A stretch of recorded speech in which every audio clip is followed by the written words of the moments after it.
আমরা একটা সেট থেকে যতগুলো উপসেট গঠন করি, যতগুলো উপসেট পাই, এবং উপসেট পাওয়ার সূত্র কিন্তু 2 টু দি পাওয়ার n। একটা সেট থেকে কয়টা উপসেট পাবো তার সূত্র হচ্ছে 2 টু দি পাওয়ার n। ওই উপসেটগুলো নিয়ে একটা সেট গঠন করলে যে সেটটা পাবো সেটাই কিন্তু পাওয়ার সেট। তার মানে উপসেটগুলো কিন্তু আলাদা আলাদা নিজস্ব একটা সেট পাওয়া যাবে। ওই সেটগুলোকে নিয়ে আবার একটা সেট গঠন করব, সেটাই হবে শক্তি সেট। ভালো করে বুঝছেন? উপসেটগুলোকে নিয়ে সেকেন্ড ব্র্যাকেট যদি দুই দিকে দিয়ে দেই তাহলে পাওয়ার সেট পাওয়া যাবে। সহজ কথা, এখানে আর পেঁচানোর কিছু নাই। তাহলে কিউ এর আমরা Q equal to X Y আছে। তাহলে এখান থেকে 2 টু দি পাওয়ার n যদি করি, তাহলে আমরা 2 টু দি পাওয়ার উপাদান সংখ্যা হচ্ছে 2টা, তাহলে 4টা পাবো। তাহলে উপসেট পাবো কয়টা? 4টা। তাহলে প্রথমটা একটা করে নেওয়া শুরু করব। তাহলে ওয়াই এটা একটা, তারপর আবার 2টা নিব, এক্স এবং ওয়াই। তাহলে 2টা নিলাম।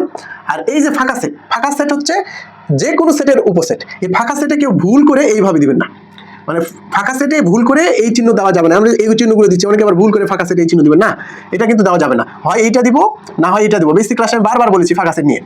আর এইটা হচ্ছে উপসেট সংখ্যা, তার মানে আমি 4টা উপসেট পেয়ে গেলাম। তার মানে একটা সেট থেকে যতগুলো উপসেট গঠন করা যায়, তাহলে আমরা P of Q just second bracket দিব।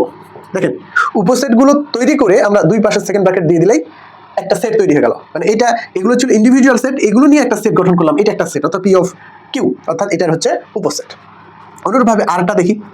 আরে বলা হয়েছে এম এন এল, 3টা আছে। তাহলে 2 টু দি পাওয়ার 3 মানে 8টা পাওয়া যাবে। তাহলে কিভাবে গঠন করবেন? এটা তো অনেকে এটা তো পারেন। প্রথমে আমরা একটা করে নেব, তারপর 2টা নিব, 3টা নিব, অর্থাৎ জয়টা থাকে আমরা এইভাবে বাড়াবো।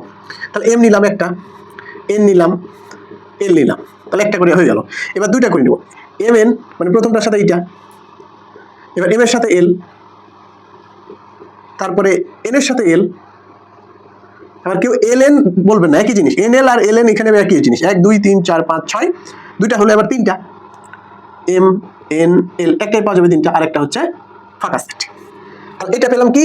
এই সেটের 1 2 3 4 5 6 7 8, তাহলে এই সেটের উপসেট হচ্ছে এইটা। মানে প্রথমে আমরা কি করব? একটা সেট থেকে উপসেটগুলো নির্ণয় করব। এখন মিলাই দেখবো যে কয়টা পাওয়ার কথা, কয়টা পাচ্ছি। এখন এটা কি পি টু দি পাওয়ার আর না, অর্থাৎ আর এর শক্তি সেট নির্ণয় হয়নি, কিন্তু এখন জাস্ট এখানে আমরা সেকেন্ড ব্র্যাকেট দিয়ে দিব। তার মানে এই সেটগুলো নিয়ে একটা সেট গঠন করে ফেললাম, সেটাই হয়ে যাবে শক্তি সেট।